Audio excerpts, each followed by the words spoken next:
Hello guys, today అయితే మనం అయితే రోబోని అయితే ప్రిపేర్ చేయబోతున్నాం. దానికి కావాల్సిన ఇన్స్ట్రుమెంట్స్ అయితే ఫ్లిప్కార్ట్ నుంచి ఆర్డర్ పెట్టాం. చూద్దాం, చూసాను గైస్. ఓపెన్ చేసే ముందు లైక్, షేర్ అండ్ సబ్స్క్రైబ్ అయితే చేయడం మాత్రం మర్చిపోకండి గైస్. ఓపెన్ అయితే చేద్దాం. మనమైతే దీంట్లో అయితే 4 వీల్స్ అయితే బుక్ చేసాం గైస్. ఇది ఒకటి 30 రూపీస్ అనమాట. ఇలాంటి 4 కొన్నా. కింద అయితే మనకి లెగ్స్ కింద అయితే యూజ్ అవుతాయి రోబోకి.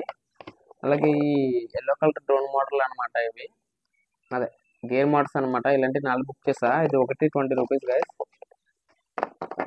అండ్ ఇది వచ్చేసి స్లో మోషన్ గేర్ మోటార్ అనమాట. ఇది ఇది లెఫ్ట్ రొటేట్ అవ్వడానికి అయితే బాగా యూజ్ అవుతుంది మనకి. ఇవి కూడా 2 తీసుకున్నాను నేను. అండ్ ఇవి రోబోకి లైట్స్ కింద అయితే బాగా యూజ్ అవుతుంది గైస్. అందుకు ఈ 10 రూపీస్ పడ్డాయి మనకి. మొత్తం చవకే గైస్. అండ్ ఇది రోబోకి లెగ్స్ కింద యూజ్ అయితే నేను ఒక తీసుకున్నాను. అండ్ 2 గ్లూ స్టిక్స్ అయితే ఆర్డర్ పెట్టా. రోబోకి అట్రాక్టివ్ కింద ఉండకైతే ఒక మినీ లైట్ అయితే ఆర్డర్ పెట్టాను గైస్. ఇదైతే చూడండి ఎలా యూజ్ అవుతుందో, మంచిగా ఉంది కదా. అండ్ 2 చిన్న వీల్స్ అయితే ఆర్డర్ పెట్టా. అలాగే వీడియో చూస్తే లైక్ చేసి, సబ్స్క్రైబ్ చేసి, ఎక్కడ నుంచి చూస్తున్నారు కామెంట్ అయితే చేసేయండి. పార్ట్ 2లో కలుసుకుందాం. బాయ్.